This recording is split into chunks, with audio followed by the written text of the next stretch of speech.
Welcome, all collectors, to another episode of Booomin Sports Cards, the podcast where the hobby stays hot and the card stays booming. I'm one of your hosts, Jason. And I'm Alex. Today we'll be discussing how to dominate your next card show. Let's get into it. Let's do it, but before we get into that, let's dive into the headlines in sports. So over the weekend, we had the All-Star Weekend, where we had the Rising Stars, the three-point, the dunk contest, and the All-Star Game. And what was your thoughts on it? I felt like it was an upgrade from the last couple years. What's your thought, Alex? I watched the Rising Star. It was pretty good, and Modest did really good that game. A couple got some points, and he got some praise, which was kind of nice because he's on the Bulls right now, and they kind of suck. So at least he's like what do you call it, standing out right now, which is kind of nice to see. Yeah, he was doing really good along with VJ Edgecombe. I saw his cards were going down this week, and I was very surprised because he had a very good showing in the Rising Stars game. He won MVP in that game, which is kind of cool. Shout out the Sixers. Yeah, I did ask my dad about that. He said that I guess that doesn't really matter technically. I mean, it brings like popularity to his name, you know. Like he was really good. He made a game winning free throw. I know it's just a free throw, but like under pressure, like he did pretty good. I think he just needs a little stand out a little bit more with the other players he's standing with. Yeah, I mean he does have like a lot of like big names around him. Sure, they might not be like the best, like Joel and like Paul George, Tyrese Maxey, but like yeah, I can see that. In the 3-point contest, Damian Lillard won his third title over Devin Booker in the finals. I'm gonna be completely honest, I did not watch this because I randomly saw my phone. Oh shit, it's happening right now at like 5 p.m. I'm like, I was waiting for it at 7 p.m. So I was going to turn it on. Here's already had the trophy. So I was like, oh okay, very sad. I didn't get to watch it. Yeah, I didn't know it was at 5. Crazy. Yeah. They brought it up. But you know what I was really looking for? The celebrity 3-point contest. Couldn't find that online.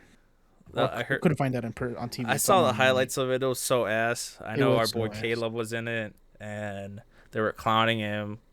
But that's not his sport, you know. It's not his sport, so I'll cut him some slack right there. And then we had the dunk contest. This was probably the worst dunk contest I've ever seen. I'm being completely honest. Everything was mid. Jackson Hayes had like free throw dunk or whatever it was, and it was like the most basic dunk you could ever do, and it still got him a couple points. I was like, why are we entertaining this? This is like the lamest of dunks ever. Sure, I can't do it. Both of us can't do it, but they're superstars. They're supposed to give us a show. I felt like no one did. And there's just a dude dancing on the Heat. I don't know if you saw that. Didn't watch it. Saw highlights. Thought it was terrible. All I saw online was you didn't waste your time because like that was god awful. Let me tell you that. All I seen online was that Matt McClung should have been there, but everybody doesn't like him because he's not. They don't really. He is an NBA player, but like the thing is, they don't really consider him one because he doesn't play a lot. Yeah, did you hear why he didn't want to do the dunk contest this year? Because NBA players don't want him there. Well, apparently he was the one who said he didn't want to do it there because they know him as the dunk contest guy, and now he's like fighting for a roster spot. So he's like, I really want to focus on being part of the roster and not being used just for the dunk contest. Well, he has a great opportunity. He has signed a 2-way contract with the Bulls, and when we're getting our ass whipped, he could do little contest between halftime shows and dunk. So yeah, he was really missing the dunk contest, and I feel like all these stars just shy away. I know they asked VJ Edgecombe to be part of those dunk contests, and he said no. So the NBA really needs to fix this. Maybe more incentives, maybe just a better atmosphere for it. I don't know. Something needs to change with that. And then we have the All-Star game. What you got on the All-Star game? I know a bunch of players went off. Ant-Man, Wemby, Kawhi. Didn't watch it still. I did watch highlights. No, I did watch it. I did like maybe the last game, and I just saw these guys going off for like maybe 5-10 minutes. And then like, towards the end, this guy won the MVP of it. It was a strange one. Like the first like couple of games are really good. Towards the beginning, Wemby really set the tone. He played hard, so made everyone else play hard. Game 3 was really crazy because Kawhi Leonard dropped 31 of the team's 48 points. I'm like, bro went crazy. He's like, he was gonna win MVP if he didn't lose in the final game. But yeah, in the final game, Team Stars beat Team Stripes, so both U.S. teams made it to the final. The Team World just sat pretty much Luka and and the Joker, so they never had a chance. So it was all Team US, and Ant-Man went crazy, and yeah, it was a decent All-Star weekend. I didn't mind this format. I feel like there's still tweaks that need to be made everywhere, but it wasn't bad. Wasn't bad. Didn't even watch it. Yeah, well, it doesn't help that it was also at like 5 p.m. in California. There was daytime even there, so it didn't feel like the night games. You know, I think they changed it because of the Winter Olympics, so that was kind of dumb. I don't care about for the Winter Olympics. Maybe hockey, but like that's all. But during the All-Star weekend, also Kevin Durant's burner account got exposed pretty much. KD files. The KD files. Release the files, KD. No, but he pretty much trashed so many of his teammates in Houston. He said Sengun was a bad shooter and couldn't defend. Devin Booker had all the credit when he was on the Suns of winning, and he took all the blame for losing. He questioned Steph Curry's accountability in film sessions, and he called Russell Westbrook a triple-double cocaine bear. What does that mean, Alex? What does that mean? Is Russ on something? Is Russ on something and he's not telling us? Is what it is? Is he just coked out, getting boards and getting assists out there? But the real question is, Jason, we found your burner account. And looks like you've been calling me a bum and saying I'm not good at collecting cards. That hurts. Oh, no. We're just kidding. But all legitness, do you think this do you think any? Well, I don't think they approved it yet, but it probably is him. They're not gonna do anything about it. Does this affect his card market? Like, do we get? I don't know. I think this gives him a boost because people don't give a fuck. He did not give a fuck at all, and it's so funny. Like, he's just trashing all these guys. Like, he called Jabari Parker Smith was Jabari Smith Jr. The R word, and I was very surprised that he used that terminology. Kevin Durant is one of those guys who just won't care what they think about him. He's very like chill, and I believe it's his burner account. Well, let's be honest. Like, without using like the terminologies he used to describe the players, is he wrong? That's the real question. I don't know. I think Sengun's a good player, but yeah, he's the same good player. I just think he's over exaggerating on that. Yeah, I can see that. So what we got for today's show, Alex? Today's main topic: how to dominate at your next card show. Man, we needed that for the last Saturday. We did not dominate. I did not dominate. I did all right. I got dominated. We'll talk about that more in Collector's Corner, but yeah. But definitely, this topic is something that needs to be emphasized because card shows are very important in the hobby. That's where you make the moves, the big cards you get, avoiding those online fees. So what's the first tip you give to the audience? Define your goal to sell, to buy. Know whether you have the card they really want to get rid of, or your only goal is to buy. Yeah, that's a really big thing. When you're coming into a show, you got to figure out what you're doing. This weekend, what am I usually going is to buy something. I usually like going in to buy something or have a good time. But if I really need to define a goal, me and Jason, when we had to go to the Nationals, we did write down players that we were looking for. I think we didn't even look for the players that we wrote down. No. But it's nice to have that list because, like, behind your head, you're like, I really want this Wemby card. I really am looking for a Ohtani. But, like, that really helps because there's so many players across so many leagues that you can be overwhelmed when just looking at all these cards on these tables. Yeah. But yeah, you got to define your goal. What are you there for? To sell, to buy? Just got to let them know. Definitely. And another tip of making a clear plan before walking in is knowing what your budget is because it's so overwhelming. You see these high prices. You can overspend, you can underspend, but like having a set budget before you enter a show is important because, yeah, you can fall victim to people's tactics of selling cards to you, but just knowing behind your head that I only have $300 to spend, that helps because you can see cards on your budget that falls in your budget. Yeah, that's something you're gonna get. I think having a tight budget, knowing what you're gonna do, it's gonna be always like, if you only have $100, use that $100. Don't go take out more money. Don't sell people. Don't overall just thinking about I can spend more money. But if you're there for an objective and you have a certain amount of money, use that money to get that objective done and get out. That's no doubt, which leads to our another points. Be prepared with the right tools. Cash is always king. Sellers often shy away from virtual currency, due to like tax implications, fees, to bring enough cash. And that also helps avoid like ATM fees that like are at the shows, because yeah, cash is very important. It makes the deals move smoother. Everything makes the whole show run very well. That is really true. Rookie mistake this weekend. Didn't bring cash. It's really difficult to really bargain with people, even if it's less than $10. Most people use Zelle, PayPal, Venmo to accept cash, but some people don't really want to because there's still fees to these. Cash is always king, so you're always gonna get your way to get the deal done much faster. Any implications, any fees, they'll be like, all right, cool, you got $10 on you, boom, make a deal right there, get it for 8. You do Venmo, the other stuff you got, they're gonna be shy away. I'm like, I can't really do that, man. $10 card, that fee's gonna kill me. So Yeah, cash is always king. No doubt. Cash is always king. Along with tools, bring top loaders for card protections. You never know when you can find a cool box or that you want to rip, or find some singles just randomly in the dude's table. Also, have your phone charged. Have your favorite apps downloaded. So bringing the right tools is very important in every show you go, which is cash, card protection, apps. Be prepared heading into these shows. You don't want to walk in unprepared because they can take advantage of you. Yeah, always be ready to go. No one likes being taken advantage. No one likes being stupid. We're all here to have fun. Everybody has a fair deal. Always have your phone charged and the apps ready to go. Definitely. What else we got, Alex? Buy like a pro. Negotiate everything. Meaning that look at the stickers, look at the prices, and always check how much a card costs. Let's do that. Always check that. With the tools we talked about earlier, the apps are there to help you figure out how much a card is, which is going to help you negotiate how to get some wiggle room. So, what do you call it?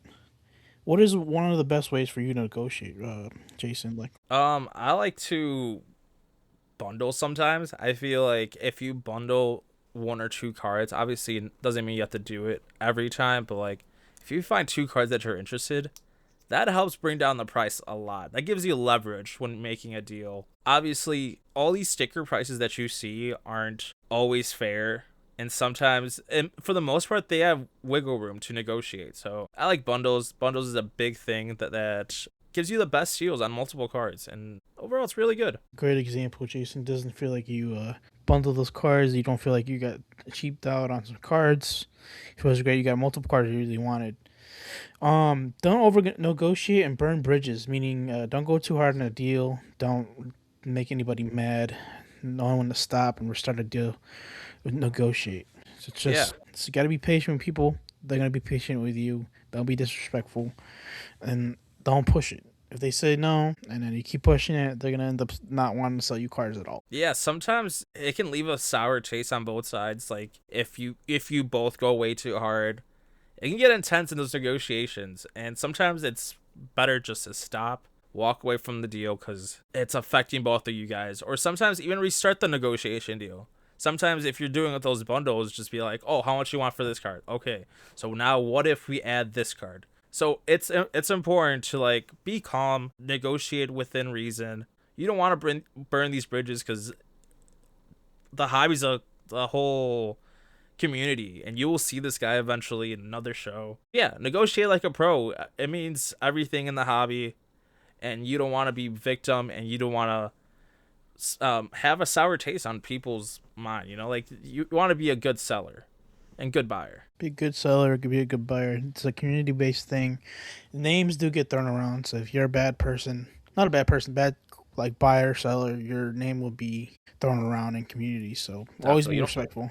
You don't want to be posted on like Facebook or like Instagram for being a guy who lowballs or just a bad human overall. So which leads to another point. If you're looking for value, always use the value boxes. Always dig. Sometimes you can target players for hype, the playoffs, call-ups. So finding hidden value is very important in these card shows because not everything has to be expensive. You can find some really good deals, whether it's like cheap slabs, some raw cards, but always look at the condition. One of the things I did when I first started a card show is I bought that John Morant that I'm regret fully, right? It had a chip on the side of the case of the PSA slab. Oh. And I only saw that when I got back home. So make sure to check everything. Even if you think it's a good deal, take a look at the condition, because maybe there's a reason why it's a good deal. And yeah, and it might be a PSA slab. It's still a card. It's still like plastic. It still sells, but you gotta like always check because you can always get the price lowered. Digging through value boxes are like part of the fun part about going to these conventions and like shows. But I just wish that I bring a chair and sit down and look at everybody's cards. But there's so many cards to look through, and half of these cards are either base cards or cards nobody really wants. But Yeah. when going to these shows, let's sell like a pro. I love selling like a pro. Always price slightly above your bottom number, and nearly 99% of your starting prices mean nothing. It's a starting point, meaning that always price your cards a little bit higher than they usually are. So when somebody talks you down your card, you can have close enough to what the card's actually valued. So Jason, when was the last time you sold a card? Ooh. Last time I sold a card, it's probably that downtown of Matthew Golden, and we did pretty well on that because we knew we displayed it clearly, which was one of our points: is display your card clearly and cleanly. You helped bring like a team bag. I had it on a magnetic case. By doing that, it gives you peace of mind, and by having a display correctly, we can sell it for a better price. So it's a better experience for you and the seller and the buyer. I'm sorry, and allows you peace of mind. So it's very important to have the card cleanly. Yeah. When we sold Jason's card and what do you call it, back in that sports center convention, we prepped up his card to make it look more sellable and like respectful. That's just given to you without any prices or anything. It does look disrespectful, and they're gonna have to do all the work and trying to find the prices. But yeah, we made the card look nice. Guy thought that was respectful, and it had led us to getting a card sold, which leads to us to our next tip: know your comp of the card. Always know how much the card costs. Use the apps that we mentioned our previous podcast episodes: Market Movers, Price Charting, eBay, 130 Point, etc., etc. The list goes on checking, because people will lowball you or use certain prices that don't really match the card. Do you remember when that guy tried to lowball us for your Matthew Golden? Yeah, he brought up like a listing of a jumbo Matthew Golden, which some dude bought it for, I think it was like $200 when the card was like maybe like was $400. But yeah, just making sure that you know the comps of that card you are selling is important. You need that knowledge. Obviously, you're not a seller, you're not a vendor, so you should relatively know how much that card's worth. And sometimes they can bring old sales. They're like months apart, like, oh, this card just actually sold for $40, when in reality it's like $100. But just make sure that you know what you're selling that card for, what it sold for previously, because you don't want to be scammed, and that's how you sell like your pro. So now, which leads to one of our last tips, is network for long-term success. Like I mentioned before, it's a community. I go to all like local shows within like 20 miles away from me, like maybe a little less. Be dramatic. But knowing these sellers, I see a bunch of sellers all the time that are the same guys over and over, and we build connections. Like even if you just talk, like I had a guy in this previous show talk about the Wizards, because he's a Wizards fan. I'm like, oh, that's awesome. He's like, oh, are you a Sixers fan? I was wearing Sixers gear. It's like, yeah, I'm a Sixers fan. So just building that connection where like you talk sports, you talk about cards, that goes a long way, because that can give you a foundation for a deal. He can hold cards for you. He can give you a better deal. And it just overall gives you a better experience when you have connections with these sellers. They want to make money. You want to make money. You want to buy cards. They want to buy cards. So just have a successful communication with these sellers, and it can go a long way. That is really true, because when we sold that Matthew Golden to that gentleman, Jason came back and got that Wemby. Got a good deal out of it, which gave a long-term success, and Jason loves that card now. Yeah, I love that card. I'm staring at it right now. Hopefully one day he wins a championship and that card goes PC up. card right there, chat. But yeah, I bought a card from the guy. I sold a card to the guy. He gave me a better deal because I sold a card to him, and he knew I gave him a fair price. So being fair goes a long way in this hobby. What else you got, Alex? Mistakes that will kill your show. Kill the fun. Never impulsively buy because there's a cool card in front of you. Think through it. It is a good deal. Do you need it? Does it fit your budget? Is the card market stable and is it a good place? Yeah, it's you gotta always check. You can't just buy a random card that you think is nice and then, in fact, it's gonna be one of those cards you regret buying. Yeah, yeah, because that's one of the things I started when I started the hobby, just buying impulsively. Saw a cool Drake May card that was just an insert, paid like 5-10 bucks for it. When in reality, it's like the $2-3 card. So just to know what the market is. Don't impulse buy just because it looks cool. Do your research. It's not that hard. Pull up eBay. If you need to move away from that table to look for the price, do it. If that makes you more comfortable, do that. That's what I do. I don't want to. I don't want sometimes just be right in front of the dude looking up the price. I walk away. I think it over if I want the card. Before impulsively buying, because that can hurt your budget. That can make your collection less cool overall. Another thing is never ignore the conditions of the card. Like I bought a couple cards over the weekend. I was like, before I give you the money, let me take a look at the card. And I looked it over. I made sure that it had no rips, edges, no scratches. So that kills the show. I mean, you gotta be smart when you're going into these shows. Yeah, you gotta be smart when coming to these shows because you might want to flip this card. If the card looks damaged or looks like, you gotta look at it because one day you might want to grade the card and it's gonna be super hard to grade. It can end up being an 8 instead of a 9 or 10. Overall, look at the card. If you want to end up flipping this card in the future, see if the player does better, let's have a good condition card. And then you don't want to get screwed out your money too, because say if you pay $100 for a card, $50 for a card, or something 25, and the card looks like crap, yeah, you wasted your money a bit, and you could ask for a little bit less. Yeah, yeah. Like I was searching through eBay for a Ken Griffey Jr. The dude has the card listed for 100. When you look at the pictures, the edges are really round. Everything looks pretty off. Like the couple scratches. It was a really bad condition. Even though it's $100 card on like market movers, the condition that brings it down significantly. I know. And then the argument that most people use with that is that it matters on the card too. Like months ago, Patrick Mahomes card at an auction, terrible condition, still went sold for a lot. But you still gotta think, like, if you're gonna spend for $1,000 or like maybe $1,000, $100 card, you want a good condition card instead of a crappy version of it. So always think about it. Doesn't matter what card it is. If it's an imported condition, always try to negotiate or not. Just look for the same card in a better condition. No doubt. So now let's get into the player of the week.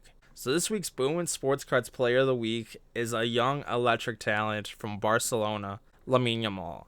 Before turning 18, he was a regular contributor to FC Barcelona, leading with goals and assists in La Liga, having meaningful Champions League minutes in the competition. And he's not only, people say he's a prospect, but he's really playing in the highest level right now. He might be only 18, but he's a team phenomenon. He has a global club exposure, international tournament coming up, so he's gonna be a great buy right now. And his ceiling is generational, so he can be a great in soccer or football, whatever you call it. Lamine Yamal is here, and you should buy now, so that's why it's our player of the week. And my card is a UEFA Club Competitions number 64 Pink Sparkle Rookie. So I have the base card of this, but this one's pink. And I like pink. And it sparkles. And it's a rookie. So this is a really cool card. Raw, it's $58. It's up 7.4%. PSA 10 is $1,400. It's a pop 3, so that's not many around. And a PSA 9 is $32. So it's a really nice card. What do you think about this card? It's kind of jealous because and it's a Topps cards license, and with inherently or historically top cards do well with great players. You look at history, LeBron James rookie card, any other sports legends card, Shohei rookie card. Yeah, it's gonna be a great card to keep in your PC for a while. And if he does, I don't know much about soccer. I will leave it up to Jason because he knows ball, and ball knows him. And Yeah. so I don't really inherently know how soccer works as much, but if he does great in the next couple of years and you have one of these cards, this card might end up being, instead of $58, maybe $1,000, and PSA could be 20 grand, and PSA 9 could be like 5 grand or something. No doubt. Inherently, Yeah, Topps, great card. Kind of jealous because I was gonna pick something from that's the same card but a different variation of it. But just you gotta let Jason shine. All right, Jason beat me to it, Let me and cook. that's a Let me great cook. card. Come on. Let him cook. So this card's part of the UEFA Champions League. So for people who don't know, it's like the biggest club tournament. So we have like all these leagues in like France, England, Spain. So this is like all those teams come into this competition to win a title. So Barcelona is one of the biggest clubs in the world, top two, top three in the world. So whenever Barcelona wins a Champions League championship, this card will go up a lot. And it's only a matter of time because that team spends a lot of money. So in a couple years, this will definitely double. So it's a great investment for anyone. What card are you looking at? I know you got a couple. You're sending me a couple cool ones. What's your Lamine Yamal card? So with Jason being picking that card, there's very different variations, but so I had to pick something else that was inherently much different from his. I got, man, I wish I'd wrote the name down. I'm just kidding. I got a variation of FC Barcelona Lamine Yamal. It's a giant picture of his. It's from the Champions League. It's a rookie card. Uh, couldn't pick something that Jason had, so I wanted to be different a little bit. It's just a this is a card that's raw at 66, and it's these cards keep going up because I think what is coming around, Jason, the World Cup, or what is Yeah, it? the World Cup's coming around. Right now the Champions League is currently happening, so he did miss a penalty, unfortunately, a couple of games ago. But yeah, the World Cup's around, so the hype's big around these cards. Yeah, so this was recently price changed like since I looked it up maybe like a day or two. So it's at 66%, not 66%, $66, rose up 18%. PSA 10 is 240, which is not bad. It's affordable. Anybody can get it, but it did rise up to 33%, and it's due to that fact that the World Cup stuff is going on right now. He's one of the main guys that everybody's gonna be looking at trying to get it. And then PSA 9 is not that bad either. There has many price drops or price ups on it. It's at $51, something that you can keep on you. It's a great card. I wish I knew more about soccer. With the World Cup coming around, I think that his cards are going to shoot up. Yeah, he has a bright future, and I feel like everyone's gonna be on that soccer hype come the summer because he's part of Team Spain. He's Spanish, so Spain's obviously one of the top contenders in the World Cup to win the World Cups. Yeah, it's no doubt he's gonna shine. He's only 18, like I said, so he has plenty of time to mature. He's already a star at the age of 18, so he's a good buy. That's why he's our player of the week. So now let's go into collector's corner. So Alex, what some cards is on your radar this week? What do you want to buy? Anything cool that caught your eye on eBay or like the local shows? What players are on your radar? Well, we said it probably for a week. Lamine Yamal. I don't have any cards of his, and I was trying to bid for one of his rookie cards on eBay for like $5. I got a bid, and the bid really shot up to like $30, and it was one of the tops, the finest rookie cards. It's not the Okay. best tops card, but it's still a rookie card. Yeah, shot up, and it was like I had 3 hours left, and I was like, all right, $4 or $5, not bad. Boom. Somebody bid it 10, 20, 30, and I was like, oh, you gotta be Oh, it's kidding unfortunate. me. Yeah, I hate when it goes up that much. Somebody saw before I did. But yeah, he was one of the players on my week. One of my players to look at. And then what else? I was trying to see if he had any X Factors. He does, but they're expensive because inherently X Factors are my thing. But it's different for soccer. Soccer does have X Factors, but they're not exclusive, but they're inherently numbered, meaning that his X Factor is out of 99. And I Oh man, think I did not know that. yes, and I think when I checked the price, let's see what the price is. I think, yeah, here we go. For a PSA 9 magenta out of 99 X Factor, 575 for a PSA Oof. 9. Man, I was like, never mind. Yeah, that's I the thing with soccer. It's like they don't have that much product like these other big sports, which is weird. yeah, so I wanted to see if I can get an X Factor, but it looks like I won't be able to afford that. And the PSA 10 right now is about $25,000, not 25,000, $2,500. Yeah, that it jumps, and That's nothing. You got that. yeah, Jason, let me borrow 2 grand real quick. Gotcha. The last one I've been checking, Jack Coleon, see if I can get some cards. I did buy some cards of his. I got like an Easter one for $6, Damn, which you is offered no, $5 it was on not him. It one. was Bubba Chandler. That's what I got.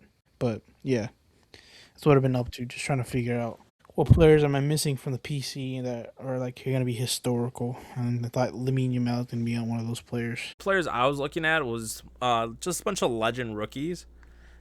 I saw a cool Derek Jeter one at the show, and he was overpriced. So I was like looking on Colex and like eBay. So Jeter, Bo Jackson, Kevin Durant, just more of those like iconic legends that rookie cards are pretty cheap. So I was just looking more of those for my PC. Mostly Jeter. I feel like Jeter's a cool player, and he's a Yankee, so you'll always have some kind of value. Yeah, I think his PSA 9 rookie card is not that expensive. If I go look it up. Bo Jackson. I think the only card I want is the one with like the bat behind his back. That'd be Yeah, that's cool. the one I got. Remember, I got that at the show. Yeah. Yeah, that's like the forbidden card because like the history from it. Because I guess he had a falling out with the person who took that picture, so now he will never sign it. He doesn't sign that card. No, any picture with that specific image, he will not sign at all. I don't know. He's Nah, just petty, I guess. I But didn't it's know funny. that. Yeah, Derek he's just an angry Jeter's. old man.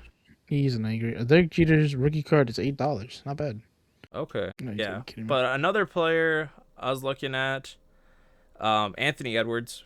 We saw what he did at the All Star weekend. He went crazy. He's one of the players I don't have any of his cards, so I was like, let me take a look at his optic cards. Let me look at all his different types of rookie cards out there. Didn't buy anything yet, but he's on one of my players on my radar right now. Yeah, I don't have any of his card except maybe. Uh, I have his like not a rookie patch, but it's like I don't know what it is. I have to look at it, but it's like one of those patches you get from like NBA Hoops saying, "Oh, this is part of his NBA rookie jersey," and it's not really part of his NBA rookie jersey. It's just like a cutout of a jersey of his. But that's the only card I think I have of his. Yeah, he's one of the players that you gotta get before he does like win something big. Gotcha. So now let's move on to our experiences. So we both attended a show. That's one of the things I had on my experience. I feel like it was definitely beneficial to go early. Well, early on in the show, there was just a small line. I walked pretty much clear of people. I had a good time in the beginning of the show, and then it got way busier, and it was a big clutter in the middle of the show. And yeah, it was one of my big experiences. Card show. It wasn't the best card show. It wasn't anything spectacular where like I bought like so many cards. I bought two good cards. Okay, I can't lie. But yeah, just had a good experience. Just show up early. I feel like that's one of my biggest tips for anyone. Also part of this podcast main topic. Just show up early. That helps a lot. Tell him what you bought, Jason. I said, tell him what you bought. I bought a rookie Kobe Bryant PSA 8 1996 tops. This is one of the card I had on my cart for a while. I was just gonna one day make an offer, but then it sold, and then I saw it at the show, and I was like, okay, this is the perfect time. There's not that many cards that I want at this show. I was looking around, walked the show pretty much twice, like 3 times in 1 hour, but I saw this cool card and I bought it, and I was pretty happy. And then I also bought a rookie Shohei Ohtani. It's just a base card. I think it's him like on the podium and during his rookie year. I bought that for like $50. Cool card. So it was a successful show. It was a small show. Not one of the best ones I've ever been to, but I had a great experience. How was your experience at the show? I know it was not the best. It wasn't the best. I got there around like 1. Show ends at 3. Man, it was packed and sweaty and smelly. I sent Jason a picture of like what was going on, and he's like, yeah, thank God I got there early. Nothing really interesting. I did see like a Caleb auto, but it was overpriced, and I couldn't find like a comp for it. What else did I see? Bought me a couple hobby packs. Got skunked on them. I don't think they were even hobby packs. I think they were just regular packs. And then the labeled hobby packs for $7 each. So I think I got screwed on that.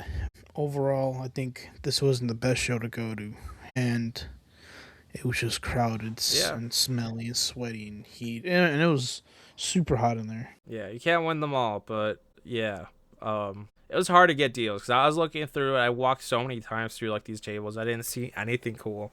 I almost bought a Tom Brady rookie for like it was a PSA 8, but the dude's price was like high. Almost bought an X Factor Pete Crow Armstrong, but a dude's price was high. So I was like, all right, this dude's charging way too much. I'm just gonna walk away. Anything else in your experiences over the weekend? Anything you sold? Anything cool that happened? That's pretty much like the only thing I have. Just comping my cards, going through the my collection of cards. I'm redefining what I want on my PC. So, well, my Matt Chapman card has gone down from 275 to $200. So I'm gonna have to relist that. I Someone already please did. buy his card. I'm gonna keep relisting my cards, taking more pictures, and go through the PC and see what I don't want and like don't want to keep, because I have a lot of cards and some of them I don't even know if I like the player or even if I want the player. So I feel like you pull these cool cards like they're numbered, but like sometimes you don't even know the player. And I have that a and lot like of those. I have a lot of those in my car in my box suitcase, whatever it's called. I was thinking about buying another small case for those kind of cards. But yeah, I get that. yeah, gotta. And then I'm gonna sell that Shohei card I had. Remember the last episode we brought up that Shohei card? I Yeah, was like, yeah, I might end up selling that, but I'm gonna sell it at a reasonable price because the card is damaged a bit and has like an ink spot. So reasonable price. Always be reasonable with your cards, guys. So I'll give you $5 and a McChicken with cheese and a or side and a Diet cheese. Coke. Cheese. Maybe next week I'll be two. Play the long game here. He's playing a long game, guys. So like this week, I had offered him $5 for his All Kings card, and he denied it. And I asked for like a crispy handshake and a $5 bill, and he almost took it. The funny part is like I never got the notification I on know, that. I know. The freaking thing automatically denies it. Like, hey man, you're kind of lowballing the crap out of this guy for a $5. That's funny. Mine went And through. yeah, and Jason offers a $5 bill and a crispy chicken sandwich from a Matt Chapman, and I was gonna like, man, that's what it's worth now. A You good almost had meal a and a deal good there. $5. What you gonna do about it? Almost had a deal. Hate to see it. That's going to do it for today's episode of Boom Sports Cards. If you enjoyed the show, make sure you give us a follow on all socials. Wherever you enjoy podcasts, stay ripping and stay collecting. Remember to always booming. We'll catch you next time. See ya.